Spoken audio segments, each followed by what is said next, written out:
الحمد لله رب العالمين والصلاة والسلام على سيد المرسلين وعطرته الطيبين الطاهرين ولعنة الله على أعدائهم أجمعين. سیرت سرور کائنات کے سلسلے کی مجموعی اعتبار سے 48ویں تقریر ہے اور اس سال کی تیسری. بار بار یہ عرض کیا گیا کہ کیونکہ جہاردہ معصومین کی سیرت میں ایک ایسی جامعیت ہے کہ انسان کو اپنی دنیاوی زندگی کے بھی کتنے مسائل پیش آتے ہیں.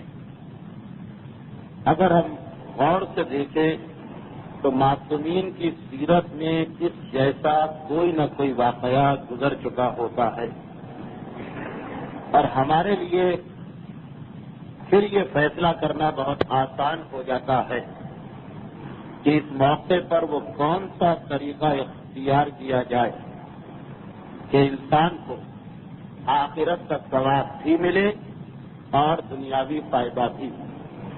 اس لیے کہ جہاردہ معصومین کی سیرت میں جتنے بھی واقعات ہمارے سامنے آ رہے ہیں ان سب کا خلاصہ یہی ہے کہ سیرت معصوم پر عمل کرنے والا آخرت میں تو یقیناً کامیاب اور کامران ہے، مگر دنیا میں بھی آخر میں کسی شخص کو فائدہ ملے گا. اب چاہے یہ مسئلہ ایک انسان کے گھر کا مسئلہ ہو کہ گھریلو اختلافات کو کس طرح حل کیا جاتا ہے، یا یہ مسئلہ معاش کا مسئلہ ہو کہ کس انداز سے کاروبار ہو، ملازمت اختیار کر کے انسان دنیاوی فائدے حاصل کر سکتا ہے، یا یہ مسئلہ کسی ظالم سے مقابلے کا ہو. وقت کیونکہ بہت محدود ہوتا ہے، موضوع بہت طویل ہے، اس لیے سیرت کے واقعات بیان کرتے ہوئے ہر واقعے کا نتیجہ پیش کرنا مشکل ہوتا ہے. حتی الامکان میری کوشش یہ ہوتی ہے کہ کچھ نہ کچھ گفتگو ہو جائے، لیکن ایک مرتبہ سیرت کے اہم واقعات سے ہم گزر جائیں تو انشاءاللہ بعد میں پھر 8 یا 10 تقاریر اس انداز کی ہوں گی کہ اس ساری گفتگو کا ہماری عملی زندگی میں کیا خلاصہ نکلا. اور وہ مسئلہ اپنی جگہ کہ ذکر رسول و آل رسول سننا خود ایک انتہائی فضیلت و ثواب کا حامل عمل ہے. یہ سلسلہ جو فی الحال سیرت سرور کائنات کے بارے میں ہے، انشاءاللہ پیغمبر اسلام کی سیرت کا بیان ختم ہونے کے بعد پھر باقی اسی انداز سے 13 معصوموں کی سیرت بھی بیان کرنے کی کوشش کی جائے گی. آج ہماری گفتگو پیغمبر اسلام کی مکے کی زندگی کے آخری واقعات کے بارے میں ہے. انشاءاللہ آئندہ تقریر سے اب سفر ہجرت اور پھر مدینے کے قیام کے حالات بیان ہونا شروع ہو جائیں گے. پیغمبر اسلام اعلان رسالت فرما چکے ہیں اور تقریباً اعلان رسالت کو 11 سال کا عرصہ گزر رہا ہے. اس تمام عرصے میں پیغمبر اسلام نے بے انتہا زحمتوں، مصیبتوں اور پریشانیوں کا سامنا کیا. پیغمبر اسلام پر ایمان لانے والوں کو بھی انتہا سے زیادہ مظالم کا نشانہ بنایا گیا. مکے کی زندگی میں مسلمانوں کو کیونکہ مقابلہ کرنے کا حکم نہیں دیا گیا تھا، بلکہ مکی زندگی کا خلاصہ تو یہ تھا کہ مظالم کو برداشت کرو اور اپنی طاقت کو مضبوط سے مضبوط بناؤ. بنیاد ڈالی جا رہی تھی مسلمانوں کی حکومت کی، مسلمانوں کے معاشرے کی، اور جب کوئی انسان کسی بھی کام کے ابتدائی مرحلے میں لگا ہوتا ہے تو زحمتیں اور پریشانیاں زیادہ برداشت کرنا پڑتی ہیں. اور اس وقت دشمن جو تانا دیتے ہیں، جو اعتراض کرتے ہیں، جو حملے کرتے ہیں، عقل مندی کا تقاضا یہی ہے، یا میں کہوں یا یہ کہہ دوں کہ سیرت رسول کا سبق یہی ہے کہ ابتدائی مرحلے میں کبھی نہ دشمنوں کے تانوں کا جواب دینے کی ضرورت ہے، نہ ان کا مقابلہ کرنے کی۔ دشمن کا کام ہی یہ ہے کہ ہمیں ہمارے اصلی مقصد سے روکے۔ اگر ہم پلٹ کر اس کو جواب دینے لگے تب بھی دشمن کامیاب ہو گیا کہ ہم اپنے اصلی کام سے غافل ہو جائیں گے۔ 11 سال کا زمانہ وہ ہے کہ تانے برداشت کرو، زحمتوں کا سامنا کرو، جتنے بھی تم پر حملے ہیں اور تمہیں نقصان پہنچایا جائے کسی کا جواب نہ دو، پھر اس کے بعد تمہارے سامنے وہ مرحلہ آئے گا کہ تم اتنے طاقتور بن جاؤ گے کہ دشمن بھی تمہارے سامنے سر جھکا دے۔ اور پیغمبر اسلام کو مکے ہی کی زندگی میں پروردگار عالم نے تبلیغ کے 3 مختلف حکم دیے۔ پہلا حکم تھا کہ اس تبلیغ کو چھپا کے کیا جائے۔ اس کے بعد وَأَنذِرْ عَشِيرَتَكَ الْأَقْرَبِينَ کا حکم آیا، اپنے خاندان والوں کو یہ حکم پہنچا دو۔ اس کے بعد وَتُنذِرَ أُمَّ الْقُرَىٰ وَحَوْلَهَا کا حکم آیا کہ مکے والوں کو یہ حکم دو۔ اور پھر وَمَنْ حَوْلَهَا، یہ 10 سال جب نبوت کے گزر گئے تو اب یہ حکم آیا کہ اے رسول اس دعوت اسلام کو لے کے مکے کے باہر جو مکے کے ارد گرد کے علاقے ہیں وہاں تک جاؤ۔ اللہ کا رسول طائف کا سفر اختیار کرتا۔ اس حکم قرآنی کے آنے کے بعد اب پیغمبر اسلام کا وظیفہ یہ ہے، ذمہ داری یہ ہے کہ ام القریٰ یعنی مکے کے آس پاس، جسے قرآن نے کہا ومن حولہا، جو ماحول ہے، جو چاروں طرف کا علاقہ، وہاں تک جانا ہے۔ اور اس کی ایک بڑی مصلحت یہ بھی تھی کہ مکے کے کافروں کے بارے میں اب یہ یقین ہو چکا ہے کہ ان میں جن نیک روحوں کو اسلام قبول کرنا ہے وہ اسلام قبول کر چکے، اور اب وہی لوگ رہ گئے کہ جو قطعاً اسلام کے قریب نہیں آئیں گے۔ اب ایک مرکز چاہیے مکے کے باہر۔ پیغمبر نے پہلے طائف کا سفر اختیار کیا، کیونکہ طائف مکے سے الگ بھی ہے اور مکے کے قریب بھی ہے، اور طائف کا علاقہ ایسا ہے کہ اگر اسلام کے حلقے میں آ جاتا ہے، اسلام کے دائرے میں آ جاتا تو وہ مسلمانوں کو بہت زیادہ فائدہ پہنچا سکتا۔ لیکن آپ نے دیکھا کہ سفر طائف میں پیغمبر اسلام کو کتنے مصائب کا سامنا کرنا پڑا، یہاں تک کہ بعض روایات میں، البتہ تاریخ کی روایتیں اتنی مستند نہیں ہوتی جتنی مستند عقائد اور فقہ کی روایتیں ہوا کرتی ہیں۔ بعض روایات میں یہ ہے کہ جب شہر مدینہ منورہ میں جنگ احد اختتام کو پہنچی اور وہ منظر تھا جو اسلام کی تاریخ میں نہ اس سے پہلے کبھی نظر آیا اور پیغمبر کی زندگی میں نہ اس کے بعد کبھی نظر آیا، البتہ بعد رسالت مآب تو اس سے بھی زیادہ دردناک مناظر آئے کہ جنگ احد کے نتیجے میں مسلمانوں کی اتنی کثیر تعداد شہید ہوئی تھی کہ مدینے کے گھر گھر ماتم ہو رہا تھا۔ خود پیغمبر اسلام کو اپنے چچا جناب حمزہ کی شہادت اور شہادت کے بعد ماتم نہ کرنے والوں کی وجہ سے جو افسوس ہوا وہ آپ اکثر سنا کرتے ہیں۔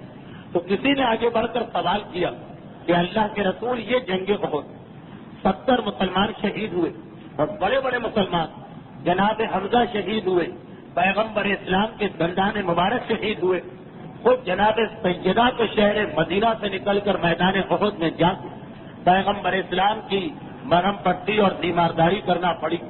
کیا اتنی بڑی مصیبت آج پڑی؟ اس سے پہلے کبھی آپ اتنی بڑی مصیبت کا آپ نے سامنا کیا؟ تو پیغمبر اسلام نے کہا ہاں، طائف کا سفر جو میں نے اختیار کیا تھا، وہاں جو زحمتیں اور پریشانیاں اٹھائی تھیں وہ جنگ احد کی مانند ہے، بلکہ ایک روایت میں یہ ہے جو پیغمبر نے کہا کہ جنگ احد کے مصائب سے زیادہ۔ آپ سن چکے ہیں گزشتہ منگل کی تقریر میں کہ سفر طائف میں اللہ کے رسول کتنی زحمتوں کا سامنا کرنا پڑا۔ سفر طائف اختتام کو پہنچا، البتہ جب یہ سفر طائف اختتام کو پہنچ رہا تو اس وقت ہمارے سامنے سیرت رسول کا ایک اہم ترین پہلو آ رہا ہے۔ پیغمبر اسلام طائف سے اس حالت میں باہر آ رہے ہیں کہ تمام جسم پیغمبر کا زخمی 10 دن اس شہر طائف میں رہے۔ تمام جسم پیغمبر کا زخمی، فقط ایک عیسائی غلام کی وجہ سے پیغمبر اسلام کو تھوڑے سے انگور نوش کرنے کا موقع ملا۔ اس وقت پیغمبر طائف سے مکے کی جانب چلے طائف کا علاقہ پہاڑیوں میں گھرا ہوا علاقہ، تو عین اس موقع پر جبرائیل امین آتے اور اس حالت میں کہ ان کے ساتھ کوئی اور فرشتہ، اور کہا کہ اللہ کے رسول آپ کے لیے ایک پیغام ہے میرے پاس بارگاہ الہی سے، پروردگار عالم نے آپ کے ان تمام مصائب کو دیکھا اور مجھے حکم دیا کہ میں ملک الجبال کو لے کے آپ کی خدمت میں آؤں، اور اب ملک الجبال آپ سے کچھ کرنا چاہتا، کیونکہ خدا نے اسے آپ کا مطیع و فرما بردار بنا کر اس حکم کے ساتھ بھیجا کہ جو اس وقت آپ کہیں گے یہ اس کی پیروی کرے گا۔ ملک الجبال، جبال عربی میں پہاڑوں کو کہتے ہیں، یعنی وہ فرشتہ جسے خدا نے پہاڑوں پر مقرر کیا، دنیا کی مختلف مخلوقات کے اوپر بارگاہ الہی کی جانب سے کچھ فرشتے مقرر ہیں، پہاڑوں کا نظام سنبھالنے والا فرشتہ ملک الجبال آتا، جیسے جبرائیل نے اس کا تعارف کرایا آگے بڑھا اور کہا اللہ کے رسول ابھی آپ حکم دیجیے، یہ دو پہاڑیاں جن کے درمیان طائف کا شہر ہے، میں ان دو پہاڑیوں کو ایک دوسرے سے ملاتا ہوں اور اس طرح سے ان کو رگڑتا ہوں کہ طائف کا پورا شہر ان پہاڑیوں کے درمیان دب کے ہلاک ہو جائے گا، ایک انسان بھی بچ کے نہیں جا سکتا۔ پیغمبر اسلام نے جس وقت ملک الجبال کا یہ جملہ سنا تو کہا کہ نہیں، انہیں چھوڑ دو، اس لیے کہ انہوں نے میری مخالفت کی، لیکن مجھے امید ہے کہ ان کی نسل کے اندر ضرور کچھ لوگ ایسے پیدا ہوں گے جو کلمہ اسلام پڑھیں گے اور اس دین کو قبول کریں گے۔ اس حالت میں بھی، اس کیفیت میں بھی کہ اگر کوئی عام دنیاوی انسان کسی علاقے میں اپنے فائدے کی نہیں ان کے فائدے کی بات بتانے جائے اور وہ لوگ بات کو سننے سے انکار کر دیں، فقط انکار ہی نہ کرے بلکہ مذاق اڑائے، اور صرف مذاق ہی نہ اڑائے بلکہ آگے بڑھ کے حملے کرے، تو انسان اس وقت تو اتنے غصے میں بھرا ہوتا کہ جائیں یہ لوگ جہنم میں۔ مگر اللہ کا رسول کیا کہہ رہا کہ نہیں، مجھے امید ہے کہ جو پیغام میں لے کے گیا ظاہری اعتبار سے مایوس آیا، مگر ضرور یہاں ان لوگوں میں نہ صحیح تو ان کی اولاد میں کچھ لوگ دین حق کو قبول کریں گے۔ کتنا اہم درس ہے ان لوگوں کے لیے جو دین کا کوئی کام کرنا چاہتے ہیں یا جو دین کا کوئی کام کر رہے ہیں۔ ویسے تو ہر مومن کو دین کا کام کرنا ہی چاہیے کہ مایوس کبھی نہ ہونے پاؤ، کبھی بڑی سے بڑی مصیبت کا سامنا کرنے کے بعد بھی تمہارا دل نہیں ٹوٹنا چاہیے۔ ملک الجبال واپس جاتا، جبرائیل ابھی واپس چلے اور پیغمبر اسلام اب طائف سے مکے کی جانب جا رہے ہیں۔ مکے کا ایک قانون ہے اور وہ قانون یہ ہے کہ اگر کوئی آدمی شہر مکہ چھوڑ کے باہر چلا جاتا ہے تو واپسی کے بعد اگر کوئی شخص اس کی حفاظت کی ذمہ داری لینے کو تیار تو وہ مکے میں آ سکتا، لیکن اگر کوئی اس کی حفاظت کی ذمہ داری نہ لے تو اب اس کی جان، اس کا مال تمام مکے والوں کے لیے حلال اور مباح ہو جاتا۔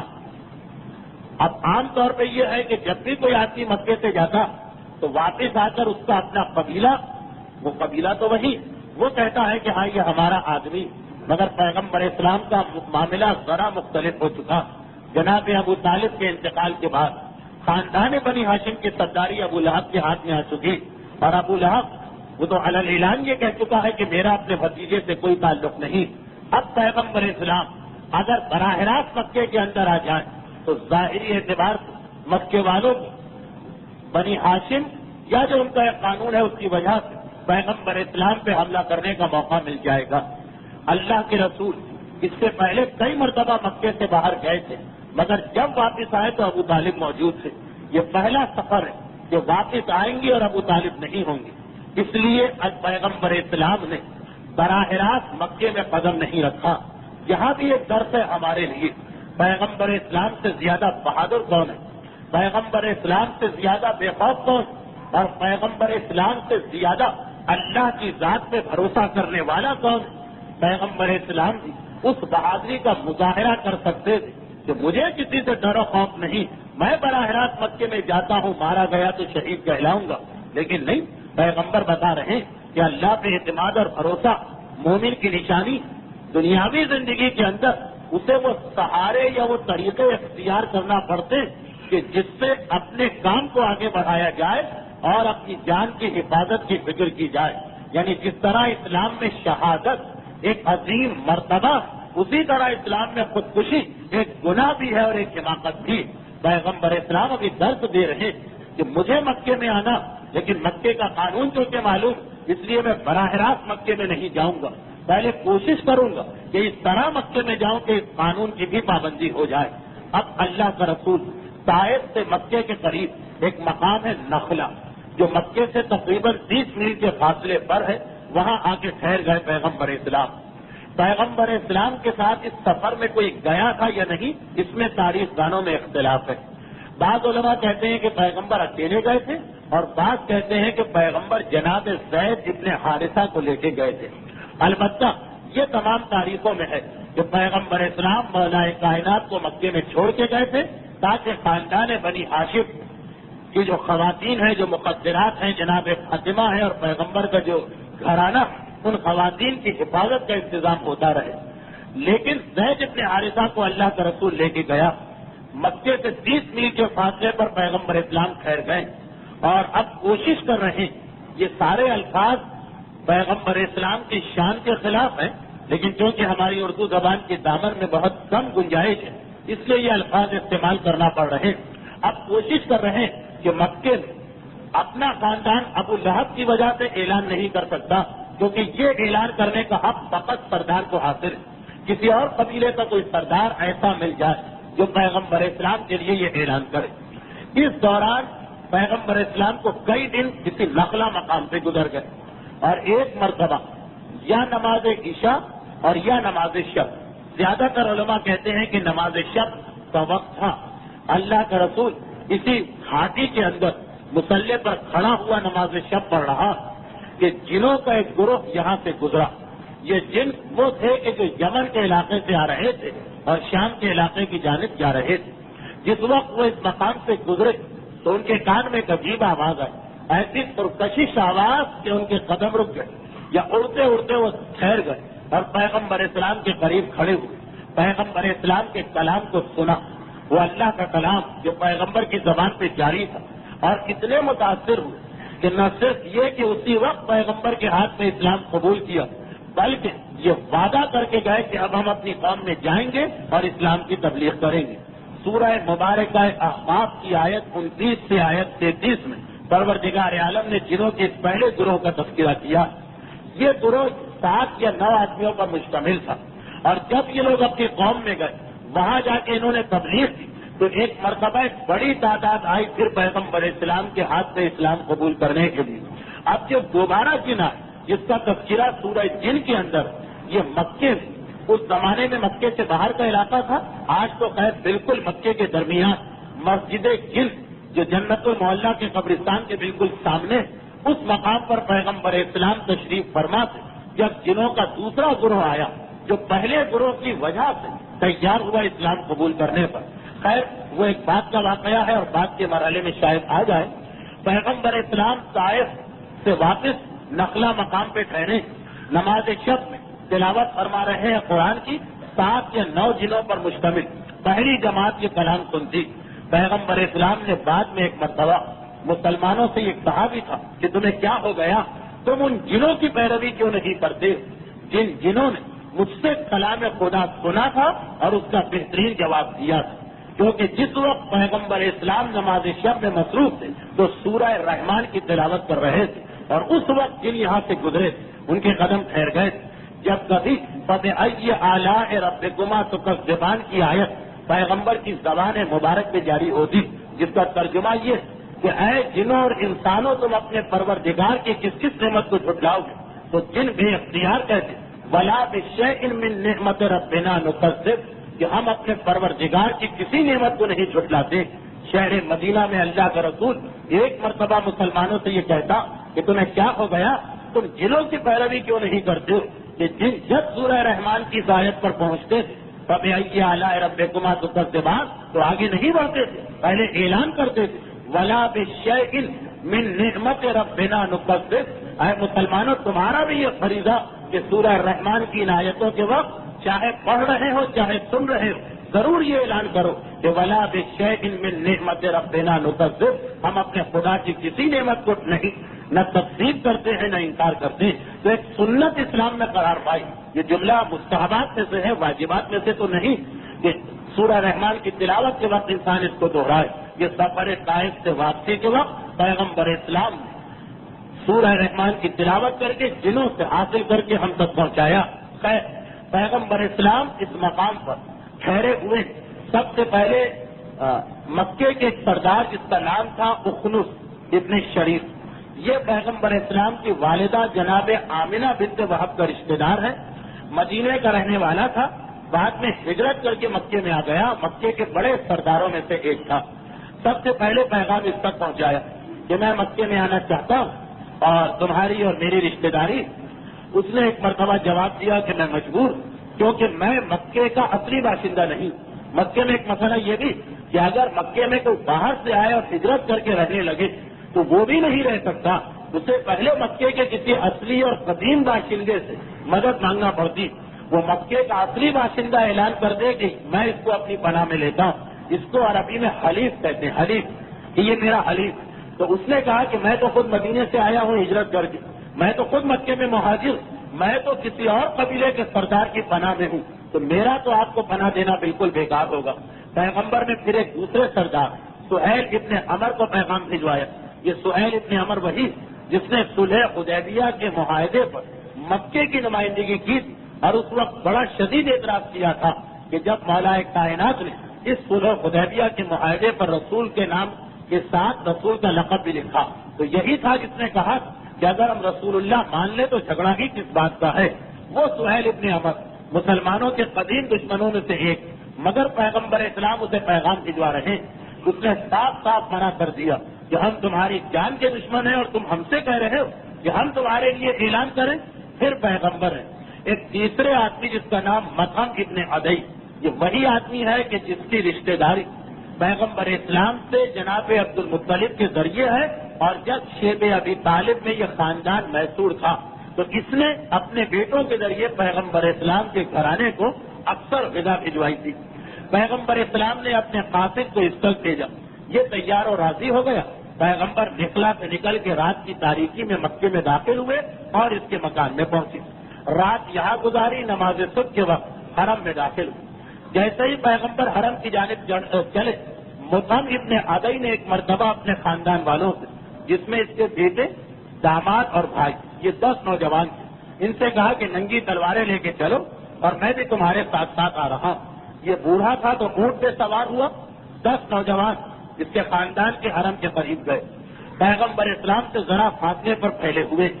پیغمبر اسلام نماز سے فارغ ہونے کے بعد حجر اسود کے قریب کعبے کے غلاف کو پکڑے ہوئے کہ ابو جہل کی نگاہ پڑ گئی.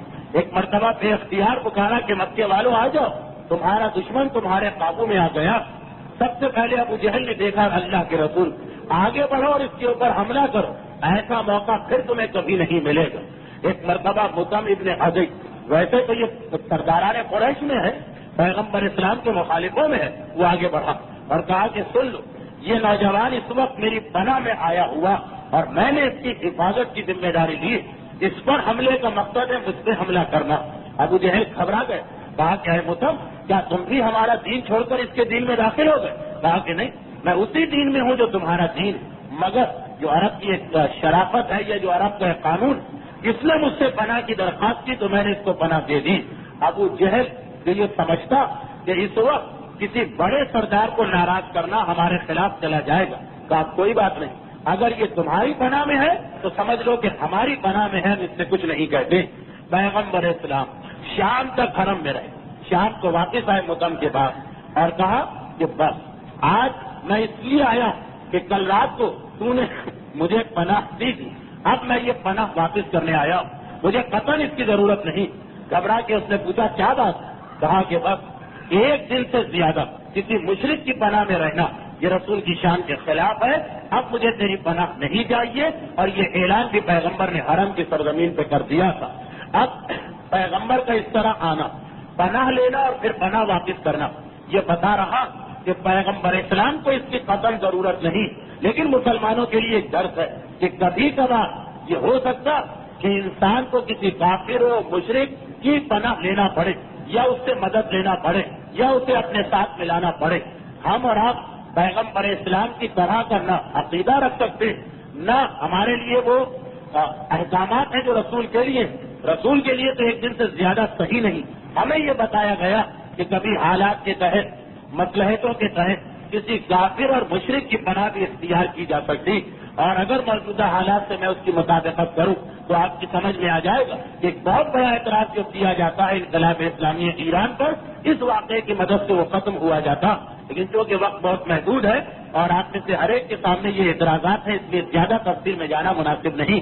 پیغمبر اسلام اب اگلے دن سے دوبارہ اسی انداز سے تبلیغ میں مصروف ہو گئے، مگر ذرا تبدیلی کے ساتھ اب پیغمبر کی زیادہ توجہ اطراف مکہ کے قبائل پر، لیکن مطعم ابن عدی کی پناہ واپس کر دینے کے نتیجے مظالم حد سے زیادہ بڑھ چکے، اور یہ نوبت آن پہنچی کہ پیغمبر کے بعد صحابی قدم ان کے ڈگمگانے لگے، مثلا خباب ابن عرب، جنہوں نے وہ زمانہ بھی برداشت کیا تھا کہ جب آگ جلائی جاتی اور اس پر ان کو لٹایا جاتا تھا، ان کی ساری پشت چربی پگھل کے نکل آئی تھی، مرتے دم تک ان کی پشت کی کیفیت یہی رہی، وہاں تک کے مسائل برداشت کیے تھے، لیکن اب تو مسائل اتنے بڑھ چکے کہ ایک دن پیغمبر کے پاس آ کے شکوا کرتے ہیں، اللہ کے رسول آخر کب تک، اس کی کوئی انتہا بھی ہے، اس کا کوئی اختتام بھی ہے؟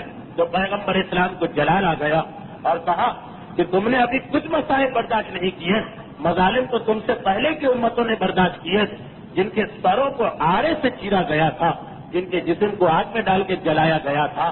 خدا کا وعدہ پورا ہو کے رہے گا، اور ایک ایسا دن آئے گا کہ ہزار موت سے لے کر تبوک تک ایک اونٹ سوار اس سرزمین سے گزرے گا اور ہر جگہ خدا کا نام لیا جا رہا ہوگا، مگر اس دن کے لیے ابھی یہ قربانیاں دینا پڑیں گی۔ خباب ابن عرب جو کہ ان مسلمانوں میں ہیں کہ جو انتہائی مستحکم، جو حد سے زیادہ مسائل برداشت کر رہے ہیں، ان کا یہ شکوہ بتا رہا کہ کتنے زیادہ مظالم بڑھ چکے۔ اسی لیے پیغمبر اسلام کی کوشش یہ ہو گئی کہ آس پاس کے قبائل کو جتنا جلدی ہو سکے اپنے ساتھ ملایا جائے، اور ایسے مسلمان جو زیادہ مظالم برداشت کر رہے ہیں ان کو مکے سے ان قبائل میں بھیجا جائے۔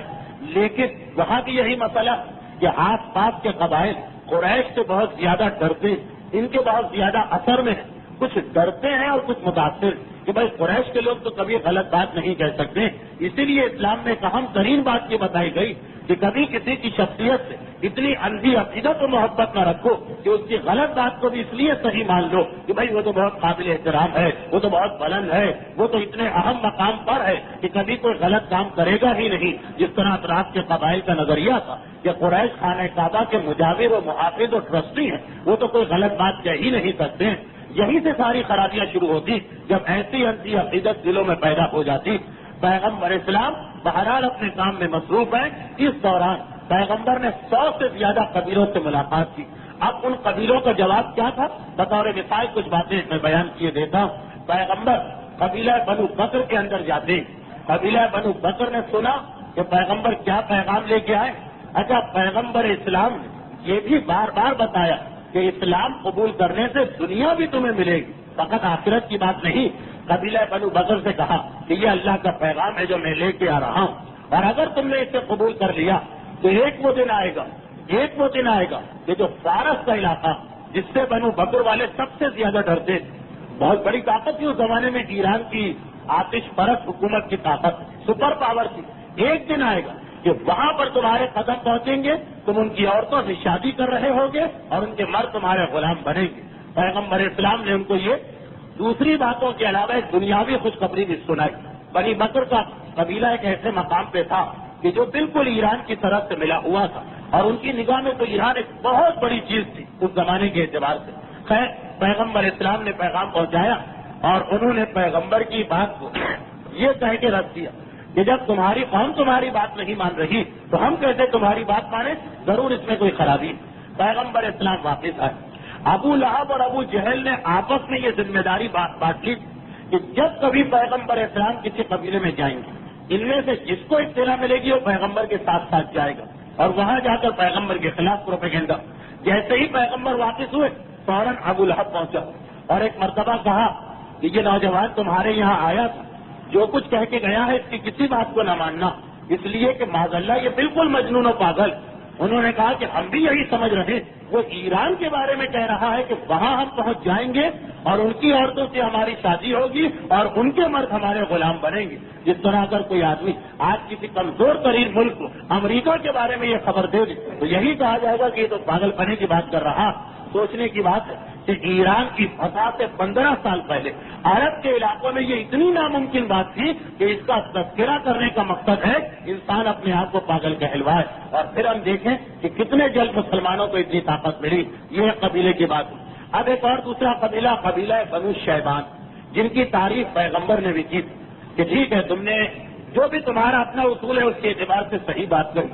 یہ قبیلہ بنو شیبان ایک قبیلہ ہے یمن کے علاقے میں، پیغمبر اسلام اس قبیلے میں گئے تبلیغ کے لیے۔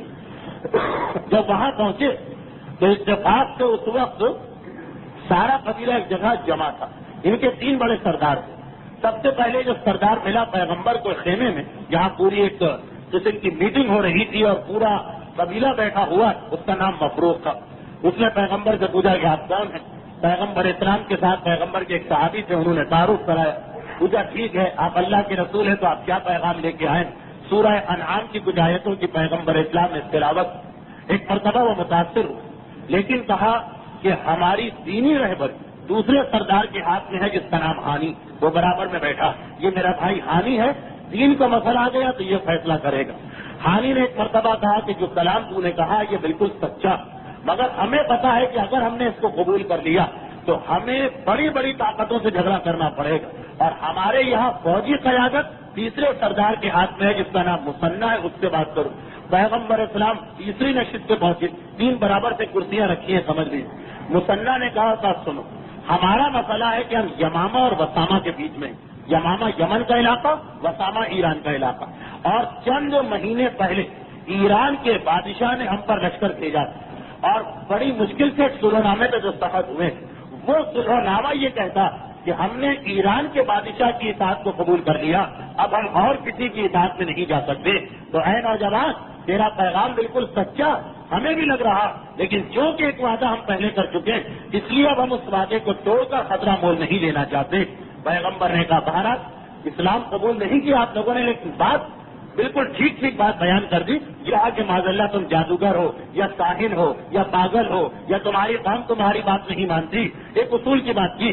تو پیغمبر اس قبیلے کی تعریف کرتے ہوئے باہر آئے، لیکن ضمنی طور پر یہ بھی پتہ چل گیا کہ اسلام کوئی ایسا مذہب نہیں کہ ہم دنیاوی اطاعت کسی اور حاکم کی کریں اور دین کے مسئلے میں اسلام پہ چلیں، ورنہ پیغمبر اسلام ان کو جواب دے سکتے ہیں کہ بھائی آپ نے جو ایران کے بادشاہ سے ایک معاہدہ کیا کہ آپ اس کو حاکم مانیں گے تو ٹھیک ہے، اس معاہدے پر آپ رہیے، میں تو آپ سے فقط نماز اور روزے کی بات کر رہا ہوں۔ نہیں، پیغمبر نے یہ جواب نہیں دیا، پیغمبر نے اس کی بات کو تسلیم کیا کہ ہاں اگر تم اس کی حکومت میں رہنا چاہتے ہو تو پھر اسلام میں نہیں آؤ۔ یعنی اسلام کا پیغام ابتدائی مرحلے سے ایسا پیغام کہ جس کے اندر اسلام میں داخل ہونے کے بعد اب کسی بھی دنیاوی اقتدار اور دنیاوی حکومت کو نہیں ماننا، اب فقط اور فقط اللہ کی حاکمیت میں جو نائب خدا ہوتا ہے اس کا حکم مانا جاتا۔ اسی ایک نقطے کی اگر مزید تفصیل بیان کی جائے تو ولایت فقیہ اور انقلاب اسلامی کے کئی پہلو نکلتے چلے آئیں گے، لیکن کیونکہ یہ باتیں بہت بیان ہو رہی ہیں آج کل، اس لیے تفصیل کی ضرورت نہیں۔ اب میں بطور مثال ایک تیسرے قبیلے کی بات سن لیجیے اور ختم بات، یہ موضوع مکمل۔ یہ قبیلہ بنو شیبان تھا، وہ قبیلہ بنو بکر کا تھا کہ جس نے اندھی عقیدت کا مظاہرہ کیا کہ تمہاری قوم تم کو نہیں مان رہی تو ہم کیسے مانیں۔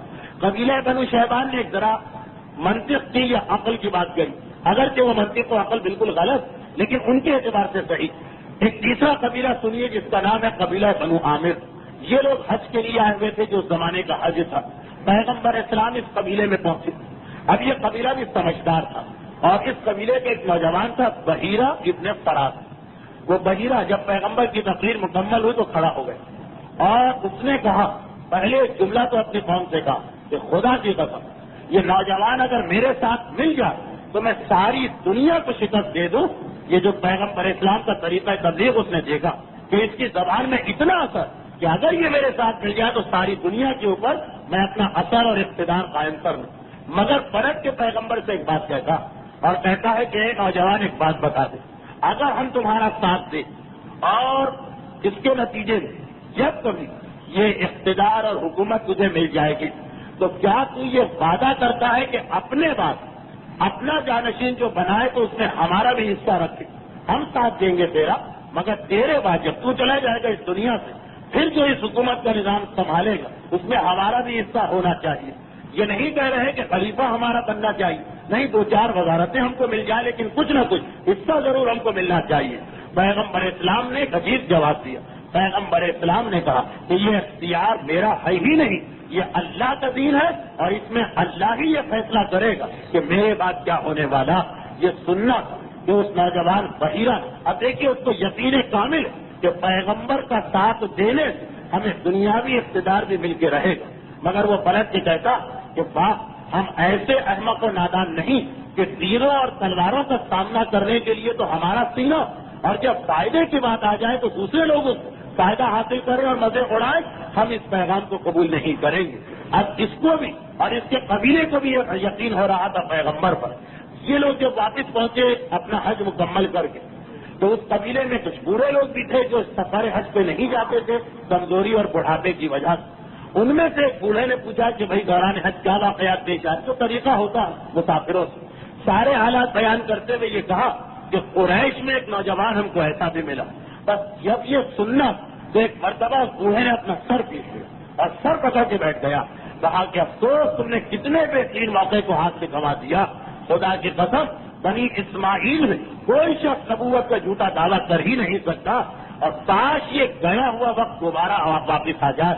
یہ جملہ کہہ رہا ہے وہ بوڑھا، کاش وہ وقت دوبارہ واپس آ جائے کہ وہ ہماری قوم کو دعوت دے رہا اور ہم اس کی دعوت کو قبول کر لیں۔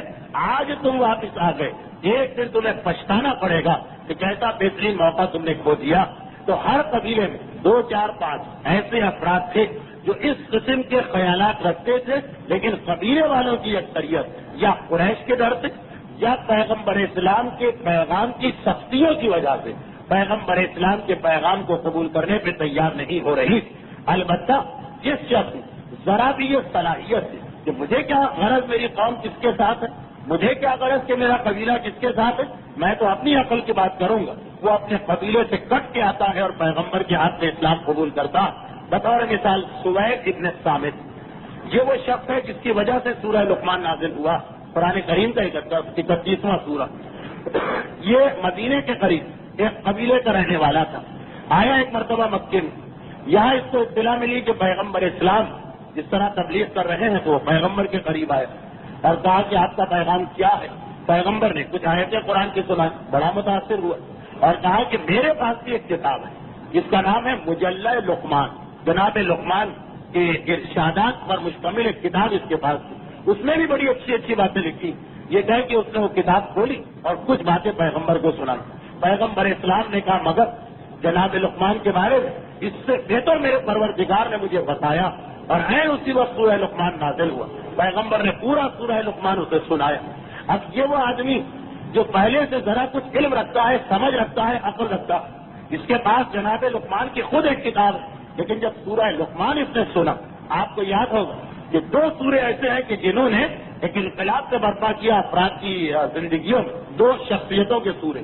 نجاشی کے دربار حبشہ جناب مریم کے بارے میں جب سورہ نازل ہوا، وہ سورہ تو پہلے نازل ہوا تھا، جناب جعفر طیار نے تلاوت کی تو نجاشی ہل کے رہ گیا، وہ جناب مریم کو مانتا اور عیسائی کتنا مانتے، مگر ایسا اعتقاد اور ایسے الفاظ میں اسے یقین نہیں آیا اور اس نے کلمہ اسلام پڑھا کچھ روایات کی بنیاد پر۔ یہاں سوید ابن صامت کہ میں کہہ رہا کہ میں یہ کتاب لیے گھوم رہا تھا، مگر لقمان کے بارے میں اتنا بہترین کلام، میں اپنی قوم کو جا کے یہ پیغام پہنچاؤں گا۔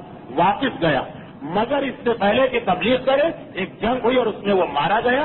جب مدینے میں اسلام پہنچا اور پیغمبر مدینے گئے تو اس کا قبیلہ بھی آیا کیونکہ وہ مدینے کے قریب رہتا تھا، اور انہوں نے گواہی دی کہ آپ کے سامنے مکے میں اس نے کلمہ نہیں پڑھا لیکن مدینے میں کلمہ بھی پڑھا تھا اور اپنا کام بھی شروع کر دیا تھا۔ ایسے افراد، اسلام کو ایسے ہی افراد چاہیے کہ جو یہ نہ دیکھے کہ میری قوم کہاں جا رہی، یہ نہ دیکھے کہ میرا قبیلہ کہاں جا رہا، یہ نہ دیکھے کہ میری جماعت کہاں جا رہی، جو یہ دیکھے کہ حق کیا ہے، باطل کیا ہے، اور اچھی عقیدتوں اور دوسرے کے اثرات کو ہٹا کے یہ دیکھنا چاہے کہ واقعی صحیح بات کیا ہے اور صحیح پیغام کیا۔ پیغمبر اسلام کو قبائل تک اسلام پھیلانے میں یہ رکاوٹ ہو رہی تھی کہ یا وہ لوگ قریش سے ڈرتے تھے یا قریش سے بہت ہی زیادہ متاثر تھے یا اپنے قوم اور اپنے قبیلے کی وجہ سے گھبرائے ہوئے تھے کہ اگر ہم اس سے کٹ گئے تو ہمارا کیا ہوگا. مگر آہستہ آہستہ ہر قبیلے میں کچھ نہ کچھ ایسے لوگ تھے جو اسلام کے قریب آ رہے تھے. اس نے قریش مکہ کو اور پریشان کر دیا کہ ہم اتنے مظالم بڑھا چکے اور اب تو ابو طالب بھی نہ رہے جن کے بارے میں ہمارا خیال تھا کہ ان کی وجہ سے ہم اسلام کو نہیں روک پا رہے. اب پھر بھی اسلام پھیل رہا, اب کیا کیا جائے. سنا کہ مظالم تو بڑھتے چلے گئے اور انہی کا اختتام وہ ہوا جو آئندہ منگل کو آپ سنیں گے کہ میٹنگ ہوئی کہ پیغمبر ہی کو شہید کر دو. مگر اس کے ساتھ ساتھ مظالم کے ساتھ ساتھ قریش نے وہی طریقہ اختیار کیا جو آج کے تقریر کے شروع میں نے بیان کیا تھا کہ مسلمانوں کو دوسری باتوں میں الجھا لو, مسلمانوں کو دوسری باتوں میں الجھا لو, وہ بھول جائیں کہ ان کا مقصد کیا. چنانچہ اب بے تکے اعتراضات ہونے لگے, فضول قسم کی بحثیں ہونے لگی. آج کل کا جو طریقہ کہ کتابیں چھاپی جا رہی ہیں, اخبارات چھاپے جا رہے ہیں, پمفلیٹ, پوسٹر, سب کا مقصد کیا ہے کہ آپ کا اصل کام اس کو چھوڑ کر ان لوگوں کو جواب دینے لگے. ان کا مقصد تو حاصل ہو گیا کہ آپ نے اپنے اصلی کام کو بھلا دیا. یہ مکے میں سلسلہ شروع ہو چکا تھا اور اس کے لیے وہ ہر آدمی کو چاہے وہ ان کا دشمن ہی کیوں نہ ہو اس کو بھی ملانے پہ تیار. آپ کو یاد ہوگا سال گزشتہ سنی بات آئی تھی, مثلا قریش کا وقت جاتا ہے یہودیوں کے پاس اور کہتا ہے کہ اس نوجوان کے خلاف تم ہماری مدد کرو. یہودیوں نے 5 سوالات کیے. پہلے ایک سوال کیا کہ پوچھو جا کر اس نوجوان سے کہ روح کیا, سورہ بنی اسرائیل کی آیت نازل ہوئی, یہ تفصیل پہلے آ چکی. جب یہ جواب مل گیا تو کہا اچھا جا کے اس نوجوان سے پوچھو یہ اپنے آپ کو نبی کہتا. یوسف, حضرت یوسف کا واقعہ کیا ہے؟ ان کا اصل سوال یہ تھا کہ بھائی ابراہیم اور ابراہیم کی اولاد شام میں تو یہ موسیٰ مصر میں کیسے پیدا ہو گئے, یہ قوم یہاں سے وہاں کیسے چلی گئی. تب قرآن کا سورہ یوسف نازل ہوا کہ اس طرح سے اسحاق کے بیٹے یوسف کو مصر جانا پڑا. پھر وہ 3 سوال کیے کہ اچھا تم نے اس کا جواب دے دیا, اب یہ 3 سوالوں وہ خضر کون ہے اور یہ بتاؤ کہ وہ کون آدمی جو مشرق اور مغرب ہو کے آیا. قرآن کریم کا 18واں سورہ کہف نازل ہوا. سورہ کہف میں یہی 3 کہانیاں کہ اصحاب کہف کون ہے, خضر کون ہے اور ذوالقرنین کون ہے جو مشرق و مغرب گئے. اچھا یہ تو یہودیوں کے سوالات تھے جن کو لایا جا رہا. یہودیوں کے سوالات کیونکہ یہودی اہل کتاب ہے, ان کے پاس تورات بھی ہے اور اس زمانے تک ان کے بڑے بڑے علماء بھی تھے تو ان کے سوالات میں پھر بھی کچھ معقولیت تھی, کچھ جان تھی. لیکن بیٹوں کے سوالات بھی شروع ہو گئے. یہ پوچھا گیا کہ بتاؤ فرشتے کون ہیں اور یہ خدا کی بیٹیاں کیسے پیدا ہوئی, خدا نے کس سے شادی کی جس کے نتیجے میں یہ پیدا ہوں. یا ایران والوں سے ایک سوال آیا, آدمی تو انہوں نے چاروں طرف بھیج دیے. ایران والوں سے ایک سوال آیا کہ مسلمانوں سے کہو کہ ان کو کیا ہو گیا. اچھا یہ سوال کب آیا جب اس سے کچھ پہلے ایک خاندانی مسئلہ پیش آ گیا تھا کہ قریش کے لوگ اپنے گھروں میں جس طرح بھی کھانے کھاتے مگر ایک رسم ان کی تھی نظر و نیاز کی کہ اپنے بتوں کے اوپر جانوروں کو قربان کرتے اور یہ کھانا ان کے نزدیک بڑا اہم تھا. یہ کھانا گھر والوں کو کھلایا جاتا.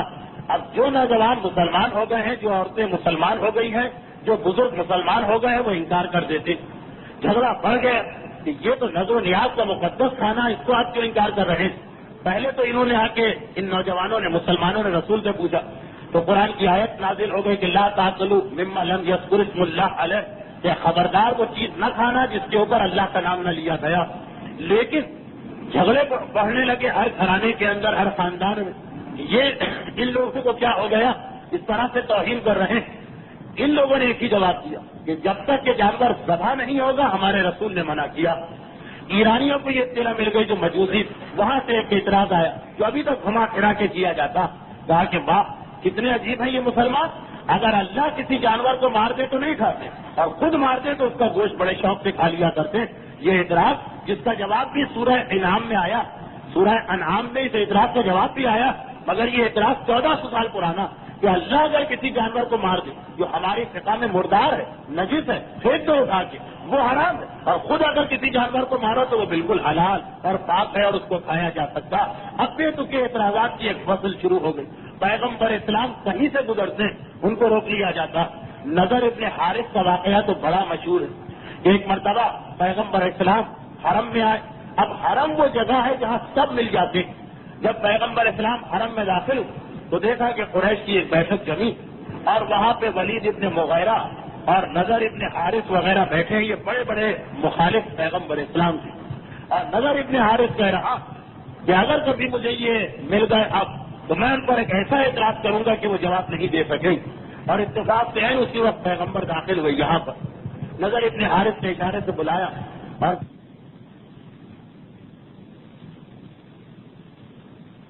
صاف و نائلہ جتنے بڑے بڑے بت سب کی تعریفیں کرنا شروع کی. پیغمبر اسلام اس کے مقابلے میں قرآن کی آیتوں کی تلاوت کر رہے ہیں. سورہ توحید اسی موقع پہ پیغمبر نے پیش کی اور جتنی بھی پروردگار کے بارے میں آیتیں. یہ بہت زیادہ جب بات آگے بڑھی تو نضر ابن حارث نے کہا ایک بات تو بتاؤ کہ جو ہمارے خدا ہیں ان کے بارے میں تمہارا اعتقاد کیا؟ کہ اتنی بڑی بڑی شخصیتیں ان کا انجام کیا ہوگا؟ پیغمبر اسلام نے پھر قرآن کی وہ آیت پڑھی کہ وَأَنْتُمْ وَمَا تَعْبُدُونَ مِن دُونِ اللَّهِ حُطَبَ جَهَنَّمَ وَأَنْتُمْ لَهَا وَارِدُونَ. کیا ہے کافرو تم اور جس کی تم عبادت کرتے ہیں یہ سب مل کر ایک ساتھ جہنم کے اندر جائیں گے. پیغمبر نے کہا یہ ہے ہمارا اعتقاد تمہارے خداؤں کے بارے میں. اب ایک دم سے ایسا جواب ملا کہ نظر ابن حارث تو خاموش اور پیغمبر اٹھ کے جانے لگے. عبداللہ تمیمی جو اپنے آپ کو بہت ہی عقلمند سمجھا کرتا وہ اتفاق سے اس محفل میں پہنچ گئے. حیران ہو کر کہا کیا ہوا تم سب کو ایسا لگ رہا ہے کہ سانپ سونگ گیا؟ اتنے خاموش کے بیٹھے ہو؟ سرداران قریش کی محفل اور خاموشی. تو ایک سردار نے ولید ابن مغیرہ نے کہا کہ آج تو بڑی عجیب بات.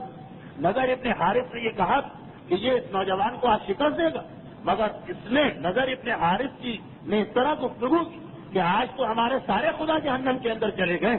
عبداللہ تمیمی نے کہا اچھا یہ بات. ایک مرتبہ آواز لے کے پیغمبر کو بلایا اور کہا کہ یہ لوگ کہہ رہے ہیں کہ تم نے یہ کہا تھا کہ جتنے بھی معبود ہیں جتنے بھی اللہ کے علاوہ جن کی عبادت ہوتی ہے وہ سب جہنم میں جائیں گے. پیغمبر نے کہا یہ قرآن کی آیت ہے جو نازل ہوا. تو کہا کہ اس کا مطلب تو یہ ہوا کہ عزیر اور عیسیٰ جن کی تم اتنی تعریف کرتے ہو وہ بھی جہنم کے اندر جائیں گے، کیونکہ عزیر کو بھی خدا کہا جاتا اور جناب عیسیٰ کو بھی ابن اللہ خدا کا بیٹا کہا جاتا. تم نے یہ کہا کہ جتنے لوگوں کی بھی عبادت کی جاتی ہے سب جہنم میں جائیں گے. تو عبادت تو عیسیٰ کی بھی ہوتی ہے وہ بھی جہنمی بن گئے معاذ اللہ. عبادت تو عزیر کی بھی ہوتی ہے وہ بھی جہنمی بن گئے معاذ اللہ. اور یہ دونوں ہمارے اعتقاد میں نبی ہیں اور معصوم ہیں. اب وہ یہ سمجھ رہا کہ میں نے پیغمبر کو پیغمبر ہی کے جملوں کی مدد سے گھیر لیا کہ یہ رسول ایک طرف عزیر و عیسیٰ کا قصیدہ پڑھتا اور دوسری طرف ایک ایسی بات کی جس کے نتیجے میں ان کو جہنم کے اندر جانا. پیغمبر اسلام نے کہا یہ یاد رکھو کہ جو شخص خدا کے علاوہ کسی کی عبادت کرے وہ بھی جہنم میں جائے گا اور جو شخص اپنی عبادت کروائے وہ بھی جہنم کے اندر جائے گا. نہ عزیر نے کبھی اپنی عبادت کروائی نہ عیسیٰ نے کبھی اپنی عبادت کروائی. اور اسی موقع پہ قرآن کی وہ آیت نازل کہ قیامت کے میدان میں عیسیٰ کہیں گے پروردگارا میں ان عیسائیوں سے بری اور بیزار ہوں جو مجھے خدا کا بیٹا کہا کرتے تھے. پروردگارا میرا وہی اعتقاد ہے جو تو نے بیان کیا. تو پیغمبر نے کہا میں نے یہ نہیں کہا کہ جس کی عبادت کی جائے وہ جہنم میں جائے گا بلکہ جو اپنی عبادت کروائے خوشی سے وہ جہنم کے اندر جائے گا. عبداللہ تمیمی کے پاس اب کوئی جواب نہ رہا، لیکن اس قسم کے فضول اور بےہودہ اور بے تکے اعتراضات کے ذریعے سے مسلمانوں کو پریشان کرنے کی کوشش کی جا رہی. کبھی یہودیوں کے اعتراضات، کبھی ایران والوں کے اعتراضات، کبھی اس قسم کی بحثیں، اور پھر اس کے ساتھ ساتھ وہ کوشش بھی کی جا رہی کہ جو سب سے زیادہ بڑا ہتھیار ہے مسلمانوں کے پاس اس ہتھیار کو کسی طرح سے ختم کیا جائے، جس کی وجہ سے لوگ دھڑا دھڑ مسلمان ہو رہے اس کو کسی طرح ختم کیا جائے. وہ کیا ہتھیار ہے سب سے بڑا؟ وہ ہے قرآن. پیغمبر اسلام کی سیرت بھی ان کو مسلمان کرتی ہے جو مکے کے رہنے والے، لیکن جو لوگ باہر سے آتے ہیں جو ایک گھنٹے میں مسلمان ہو جاتے ہیں وہ تو قرآن کی وجہ سے مسلمان ہوتے ہیں. اب کوشش کی جا رہی کہ کسی طرح قرآن کو ختم کیا جائے، قرآن کے اثر کو ختم کیا جائے. چنانچہ قرآن کے مقابلے میں جھوٹے قرآن بنائے جانے لگے. ایک باقاعدہ سلسلہ شروع ہو گیا کہ کسی طرح قرآن کا جواب دیا جائے. اچھا قرآن میں جو سب سے زیادہ جس سورہ کا جواب دینے کی خواہش تھی عرب والوں کو وہ سورہ کوثر تھا. سورہ کوثر وہ سورہ کہ جب یہ نازل ہوا اس سے پہلے قریش نے جن کو اپنی شاعری پر بڑا فخر، یہ سمجھتے ہیں کہ ہم جیسا تو کوئی شاعر ہے ہی نہیں، اپنی ساری قوم میں سے 7 بڑے بڑے قصیدے منتخب کی جن کا نام ہے سب و معلقات. کہ یہ 7 وہ ہیں کہ ان سے تو بہترین آج تک کوئی شاعری کی ہی نہیں ہے، اور انہیں سونے کے پانی سے لکھ کر خانہ کعبہ کے پردے پہ لٹکا دیا گیا. جس وقت سورہ کوثر نازل ہو اس وقت پیغمبر اسلام نے ایک صحابی کو حکم دیا. اچھا سورہ کوثر میں ایک پیغام بھی ایسا کہ ہر مکے والے کے کان تک پہنچنا. وہ جو ابتر کی بات کر رہے تھے انہوں نے اس سورے کو لکھ کے خانہ کعبہ کے پردے وہ 7 مسجدوں کے برابر لٹکا دیا. تو اب قریش نے یہ عجیب منظر دیکھا کہ عرب کے لوگ اتنے متاثر ہوئے کہ وہ 7 مسجدیں اتار لیے گئے کہ یہ 3 آیتوں پر مشتمل سورہ اور وہ سب معلقات جسے سارے عرب کی تاریخ سب سے بہترین شاعری مانا گیا. کہا کہ اس کا تو کوئی مقابلہ ہی نہیں. حتیٰ یہ کہ لبید شاعر جس کا 7 میں سے ایک قصیدہ اس کا تھا، جیسے ہمارے یہاں میر یا غالب یا اقبال، لبید نامی شاعر جب بڑھ گزرا اس طرف سے اور اس نے دیکھا کہ یہ سورہ کوثر لٹکی، اس نے پڑھا تو بے اختیار کہا ما ھذا کلام البشر، یہ کسی انسان کا کلام تو ہو ہی نہیں سکتا. یہ سورہ کوثر 3 آیتوں پر مشتمل سورہ بسم اللہ کے بعد. اس سورے نے جو کہ قریش کو سب سے بڑی شکست دی تھی کہ ان کے 7 اہم ترین قصیدے شکست کھا گئے اور ان کو اتارنا پڑا. اس لیے سورہ کوثر کے جواب میں تو بہت سارے سورے بنائے گئے. اب پوری کتابیں علماء نے لکھی کہ کس طرح قرآن کا اثر مٹانے کے لیے قرآن کے مقابلے میں قرآن بنایا جا رہا. آیت اللہ ہے کوئی نے بھی اپنی تفسیر میں ایک مقام پہ تھوڑا سا تذکرہ کیا. مثلا سورہ کوثر کے مقابلے میں 3 سورے بنائے گئے جو زیادہ مشہور ہوئے. انا آتینا کل کوثر فصلی لربک وانحر ان شانئک هو الابتر، یہ قرآن. اب اس کے مقابلے میں ایک سورہ تو مسیلمہ کذاب نے بنایا، وہ جھوٹا نبی جو اپنے آپ کو نبی کہتا. انا آتینا کل جماعت فصلی لربک وجاہد انا مبغضک رجل کافر، کہ اے رسول ہم نے تمہیں جماہر عطا کیے، بلند مقام عطا کیا، بس اپنے رب کی عبادت کر اور باواز بلند عبادت کر. تمہارا دشمن رجل کافر دشمن ہے. دوسرا سورہ عرب کے ایک اور شاعر نے بنایا اسی سورہ کوثر کے مقابلے میں انا آتیناک الجواہر.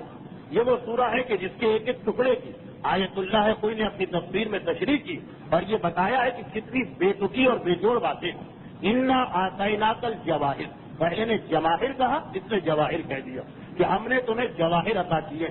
فصلی لربک وجاہد، دوسری آیت اس نے وہی رکھی کہ نماز پڑھو اور باواز بلند نماز پڑھو. ولا تعتمد قول الساحر، خبردار کسی ساحر اور جادوگر کی بات پہ بھروسہ نہ کر. تیسرے صاحب نے بھی اسی کے مقابلے میں ایک سورہ بنایا انا آتیناک الجاہد، اے رسول ہم نے تمہیں بلند مقام عطا کیا. فصلی لربک وحاجر، خدا کی عبادت کرو اور ہجرت اختیار کر جاؤ. انا شانئک هو الکافر، جو تمہارا دشمن ہے وہ یقیناً کافر ہے.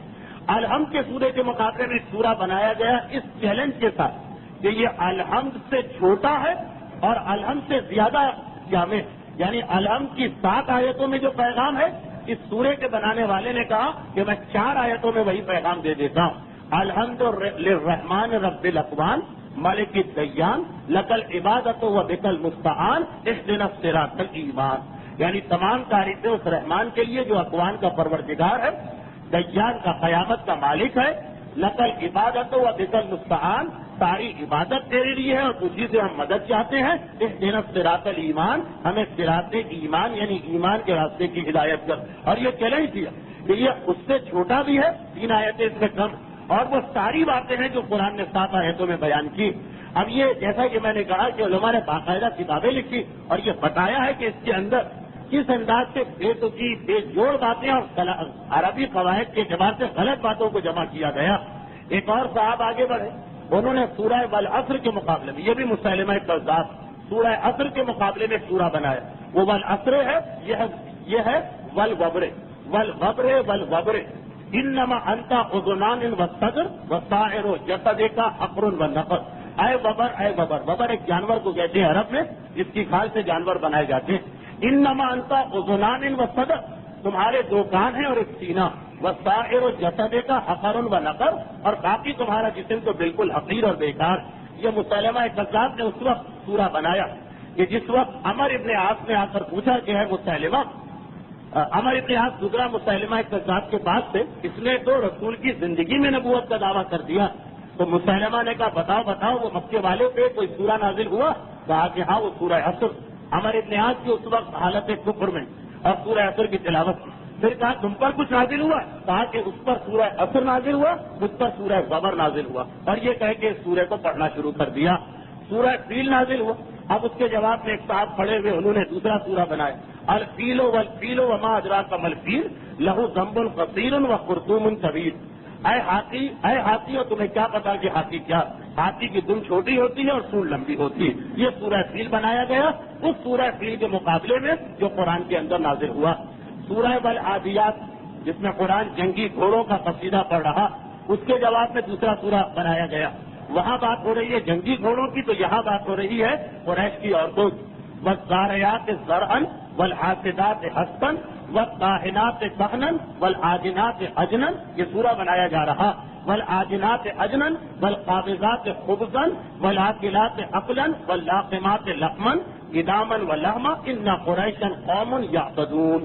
اب اس سورے کا ترجمہ کیا ہوا کہ ان لوگوں کی قسم ہے جو فصل بوتے، اور ان لوگوں کی قسم ہے جو فصل کو کاٹتے، اور ان عورتوں کی قسم ہے کہ جو اس گیہوں کو چکی میں پیسا کرتی، اور ان عورتوں کی قسم ہے جو آٹے کو گوندھا کرتی، اور ان عورتوں کی قسم ہے والخابزات خبزن جو روٹی پکاتی، اور ان عورتوں کی قسم ہے کہ والآکلات عقلن جو کھانا کھاتی، اور ان عورتوں کی قسم ہے کہ واللاقمات لقمن جو نوالے لقمہ بنایا کرتی۔ ادامن و لحما، قسم ہے سالن کی اور قسم ہے روٹی کی۔ ان قریشن قوم یعبدون، قریش ایک ایسی قوم ہے کہ جس نے ظلم کر دیا اور حد سے زیادہ زیادتی کر لی۔ سورہ والسماء ذات البروج کے مقابلے میں سورہ بنا والسماء ذات البروج والارض ذات البروج والخیل ذات السروج والنساء ذات الفروج نحن علی النفوج بین اللواء والنموج۔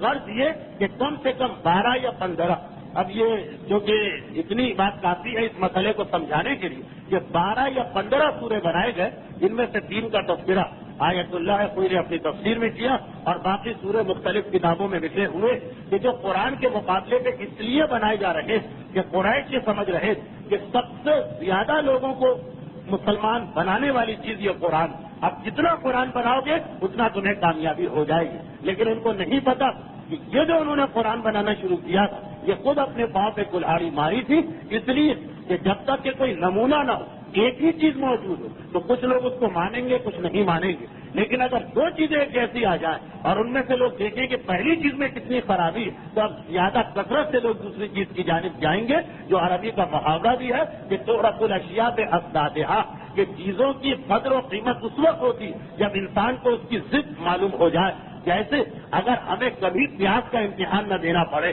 تو روزانہ جو ہم پانی پیتے ہیں اس پانی کی زیادہ اہمیت پتہ نہ چلے گی، لیکن اگر 2 دن گرمی میں پیاسے رہیں اور پھر پانی ملے تو پتہ چلے گا کہ پانی بھی خدا کی کتنی بڑی نعمت ہے۔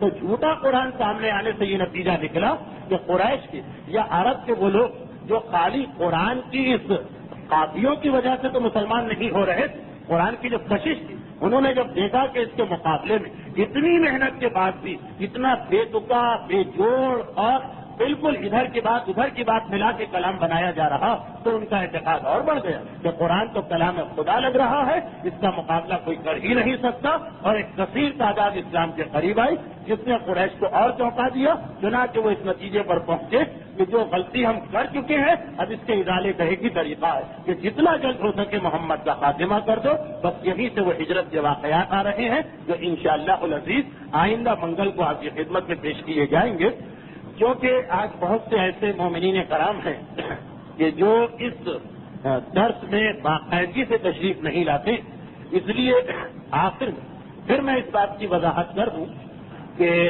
یہ سیرت رسول خدا کا سلسلہ اور آج اس سلسلے کی 48ویں تقریر تھی۔ مجلس ہے اثار ثواب کی، لیکن جو ہمارا ایک طریقہ کار ہے اس کی مخالفت اس لیے ممکن نہیں ہے کہ بسط مشکل سال میں چند تقاریر کا موقع ملتا، اس میں بھی اگر ہم موضوع سے ہٹ جائیں تو یہ موضوع نامکمل رہے گا، اور اسی کا ایک حصہ یہ بھی کہ سیرت کے بعد پھر کچھ مسائل بیان ہوتے ہیں تاکہ ہمیں یہ تو پتہ چلے کہ ہماری عملی زندگی میں یہی سیرت کے واقعات کو ملا کر تو علماء فتویٰ دیتے ہیں کہ ہماری عملی زندگی میں کیا کیا ہدایتیں ہیں، کیا کیا احکامات ہیں۔ وہ مسائل مجلس کی مناسبت سے تو میل نہیں کھاتے ہیں، مناسبت محسوس نہیں ہوتی ہے، لیکن یہاں کا جو سلسلہ اس اعتبار سے میں معذرت ہوں۔ آج بعض وجوہات کی بنا پر کیونکہ تقریر خاصی لمبی ہو گئی ہے اس لیے میں مسائل زیادہ بیان نہیں کروں گا. 3 یا 4 مختصر سے مسئلے ہیں اور یہ مسئلے میں بیان کر رہا ہوں وہ میں دیکھ کے بیان کرنا مناسب سمجھتا ہوں، اس لیے کہ پھر بات وہی پہنچ جائے گی جہاں گزشتہ سال پہنچی تھی. سال گزشتہ جہاں تک مجھے یاد پڑتا کہ جو آخری تقریر ہماری ہوئی تھی سیرت رسول خدا کے بارے میں، اس کے مسائل میں ایک مسئلہ یہ آیا تھا کہ بہت سے خمس نکالنے والے بھی ایک بھیانک غلطی کا ارتکاب کرتے ہیں. خمس نکالنے والوں کی کئی قسمیں ہیں. کچھ لوگ تو بہرحال اس لیے نکالتے ہیں کہ معصوم کا حق ہے ہمیں دینا، خدا کا حکم ہے ہمیں دینا. کچھ لوگ اس لیے نکالتے ہیں کہ کہیں ایسا نہ ہو کہ ہمیں عذاب مل جائے. کچھ لوگ اس لیے نکالتے ہیں کہ انہوں نے خمس نکال کے یہ دیکھا کہ ان کے مال میں کتنی برکت ہوتی ہے. کچھ لوگ اس لیے نکالتے ہیں کہ ایسا نہ ہو کہ مال کو کوئی نقصان پہنچ جائے. غرض یہ کہ جتنے بھی طریقوں سے نکالیں اسلام کو کوئی اعتراض نہیں ہے، بس اب آپ خمس نکالیں. لیکن خمس نکالنا ہی کافی نہیں. 2 بڑی غلطیاں ہیں ہمارے معاشرے میں. ایک تو یہ کہ خمس نکالنے کے بعد انسان جس شخصیت سے متاثر ہوتا ہے اس کو خمس دے دیتا ہے. یہ بھی غلط ہے جب تک کہ آپ کو یقین نہ ہو کہ یہ خمس آپ کے مجتہد یا ان کے صحیح وکیل تک پہنچے گا. اس مسئلے پر اس وقت زیادہ گفتگو کرنے کی ضرورت نہیں ہے. کوشش کروں گا کہ بات کی کسی تقریر میں یہ بات آ جائے کہ صحیح وکیل کسے کہتے ہیں اور کس طرح اس کا خمس پہنچانا ہے. دوسری بڑی غلطی جو بہت زیادہ کی جاتی ہے اور میں نے سال گزشتہ بیان کی تھی، جس پر بہت سے لوگوں کو یقین نہیں آیا اور اسی لیے اب تک لوگ اسی غلطی پہ قائم ہیں، تو میری ذمہ داری ہے کہ میں اس کی وضاحت کر دوں. وہ یہ ہے کہ خمس نکال کے رکھ لیا. 2 دن کے بعد، 4 دن کے بعد، 1 ہفتے کے بعد، 1 مہینے کے بعد جب جائیں گے تو پہنچا دیں گے. خصوصاً سہم سعادات جو اپنی مرضی سے دینے کی اجازت ہے، آیت اللہ ہے کوئی کے فتوے میں، اس میں تو اکثر لوگ یہ کرتے ہیں کہ خمس نکالا، سہم سعادات مثلاً 500 بنا یا 1000 بنا یا 10,000 بنا، وہ اٹھا کے رکھ لیا. کیوں رکھا کہ بھائی سید آتے رہتے ہیں سارا سال، جب کوئی سید آئے گا تو ہم اس کو اس کا حصہ دے دیں گے. لیکن میں نے سال گزشتہ بیان کیا تھا کہ یہ طریقہ بالکل غلط ہے. خصوصاً آیت اللہ ہے کوئی کے فتوے میں تو یہ غلط ہے. غلط کا مطلب کیا ہے کہ اگر آپ نے خمس نکالا اور مجتہد کے وکیل تک یا سید تک فوراً نہیں پہنچایا تو خالی نکال کر خمس علیحدہ کر لینے سے آپ کا مال حلال نہیں ہوگا. وہ سارا مال آپ کا حرام ہے، اس کو ہاتھ لگانا گناہ ہے. جس طرح جو آدمی خمس نہ نکالے اس کے لیے پانی حرام اور کھانا حرام اور کپڑے حرام اور مکان حرام، ہر وہ چیز حرام جس پر خمس واجب ہے اور وہ نہیں نکال رہا. اسی طرح اس آدمی کے لیے بھی یہ ساری چیزیں حرام ہیں جس نے خمس نکال کے رکھ دیا اور کہا کہ میں پہنچا دوں گا یا جب کوئی سید آئے گا تو میں اسے دے دوں گا. یہ مسئلہ میں نے سال گزشتہ بتایا. بہت سے لوگوں نے خصوصاً جن کو زیادہ مسائل معلوم ہے میری اس بات سے اختلاف کیا، تو پھر آیت اللہ ہے کوئی کو تحریری صورت میں کچھ لوگوں نے یہ مسئلہ لکھا، میں نے بھی لکھا، کچھ اور لوگوں نے بھی لکھا، اس کا جواب آ گیا. تو اس قسم کے مواقع پر بہتر یہ ہے کہ اپنی زبان سے ایک مسئلہ نہ بتایا جائے، کیونکہ اگر زبان کا اتنا بھروسہ ہوتا تو پچھلی دفعہ بھی اتنے اختلافات پیدا نہ ہوتے. میں اس مسئلے کو جو پہنچ چکا ہے پڑھ کے اس کا جواب سنا رہا تاکہ بات ختم ہو جائے. ایک صاحب ایک برادر ایمانی نے سوال کیا کہ ایک شخص کے پاس ایسا مال ہے جس پر خمس واجب ہو گیا ہے، اس نے خمس کو نکال کے کونے میں رکھ دیا ہے لیکن ابھی تک مستحقین کو نہیں پہنچایا، تو کیا یہ کام جائز ہے؟ اور کیا خمس نکال کے الگ رکھ دینے سے وہ جو باقی اس کا مال ہے اس کو وہ استعمال کر سکتا ہے؟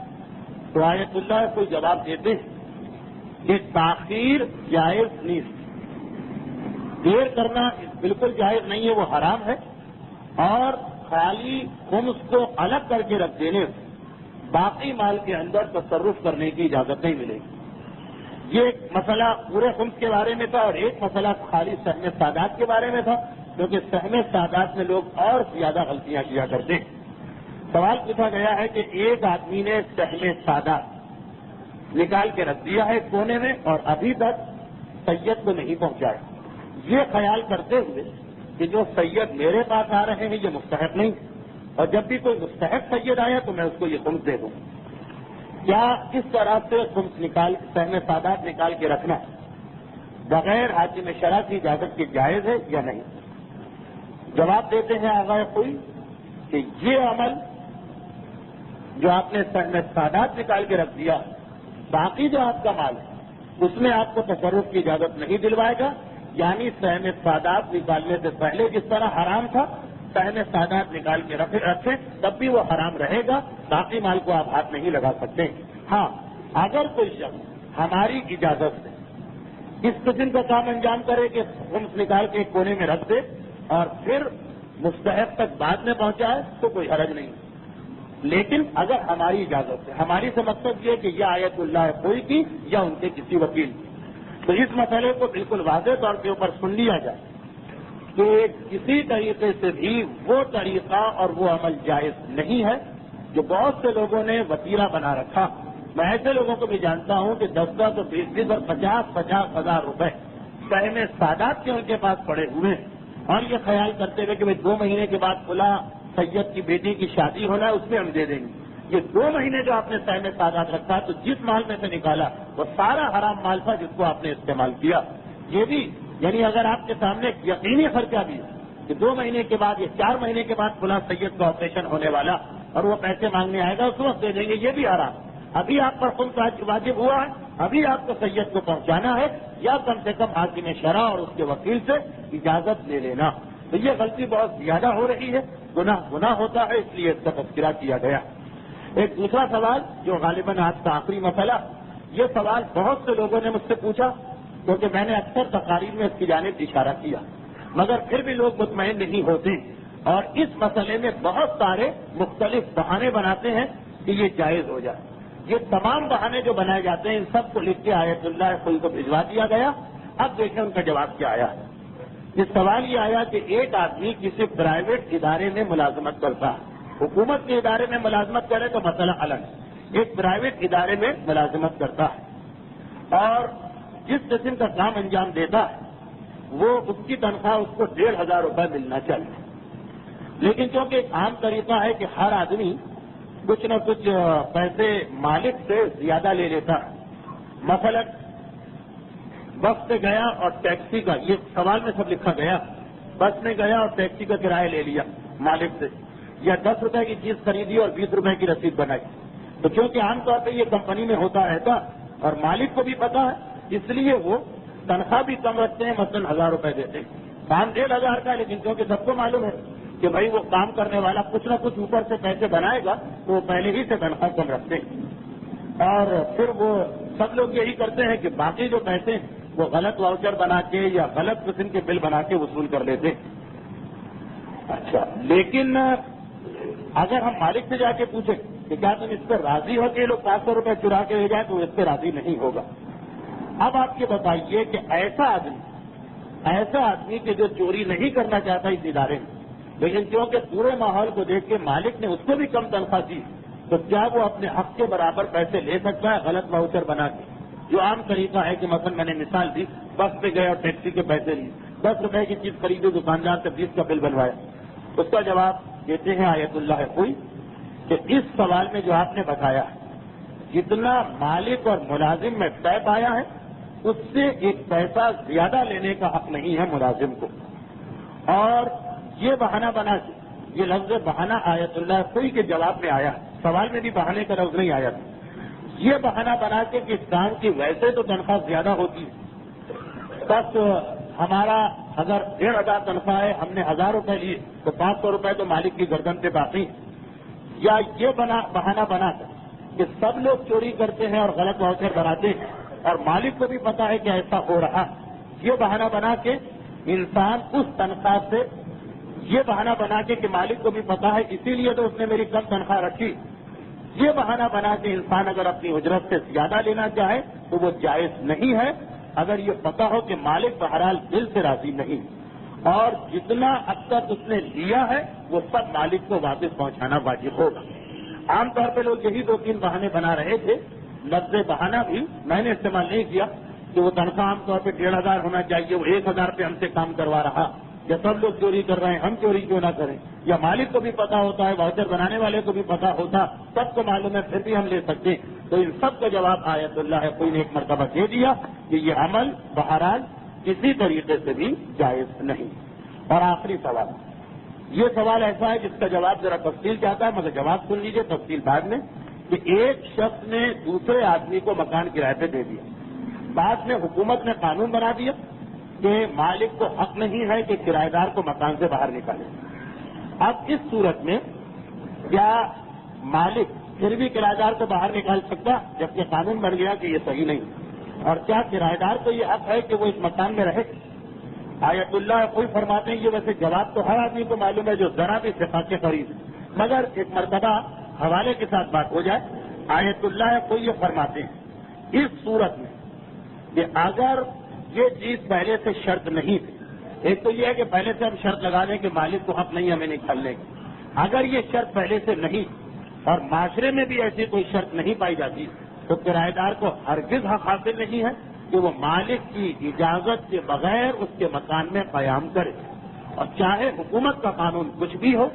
بس یہاں پر تو آیت اللہ کا جملہ ختم ہو گیا، اس کے آگے جملہ میری طرف سے اسی کی وضاحت ہے کہ چاہے حکومت کا قانون کچھ بھی ہو اور حکومت کی ساری کچھ پناہی کرایہ دار کو حاصل ہے، پولیس بھی کورٹ بھی کہ تم اس مکان کو خالی نہیں کرو، لیکن اگر یہ شرط نہیں لگائی گئی اور معاشرے میں بھی ایسی شرط پہلے سے موجود نہیں، بلکہ لوگ یہی کہتے ہیں کہ فلاں کرایہ دار تو زبردستی بیٹھا ہوا، تو کرایہ دار کے لیے مکان خالی کرنا واجب ہے، اور اگر خالی نہ کرے تو اس مکان میں رہنا حرام، اور جتنی نمازیں پڑھی ہیں سب کی سب باطل، جتنے غسل کیے ہیں سب کے سب باطل، گناہ کے علاوہ، کیونکہ وضو اور غسل کی ایک شرط یہ کہ جس جگہ پہ آپ وضو اور غسل کر رہے ہیں وہ جگہ مباح ہونا چاہیے، غصبی نہ ہو۔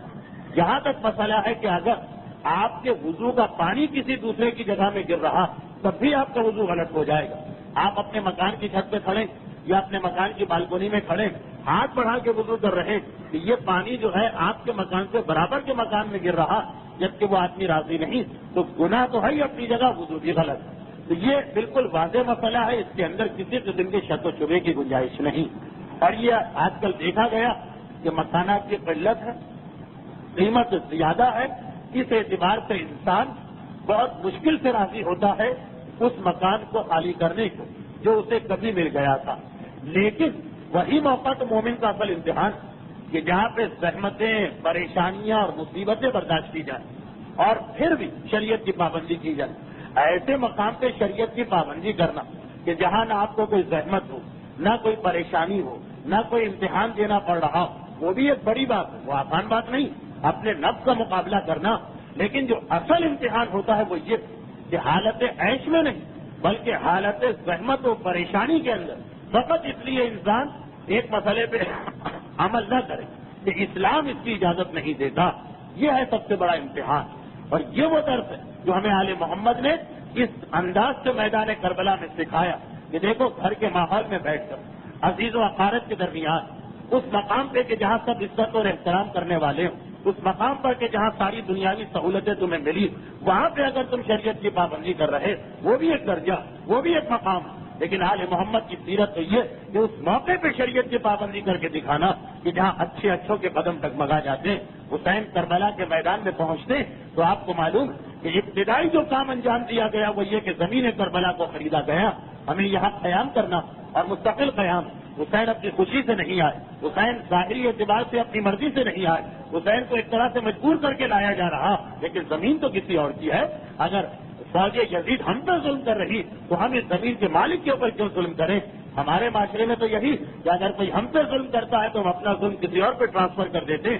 لیکن یہی موقع ہے مومن کے امتحان کا، یہی موقع ہے اس بات کو ثابت کرنے کا کہ ہاں ہم حسین کے ماننے والے، ہم صحبتوں میں اسلام کی پابندی کر کے بتائیں گے وہ حسین کہ جسے اتنا خیال ہے ہر ایک کے حق کا کہ کربلا کے میدان میں حسین قیام بھی نہیں کر رہے جب تک کہ زمین کے مالکوں سے زمین کو خریدا نہیں جا رہا۔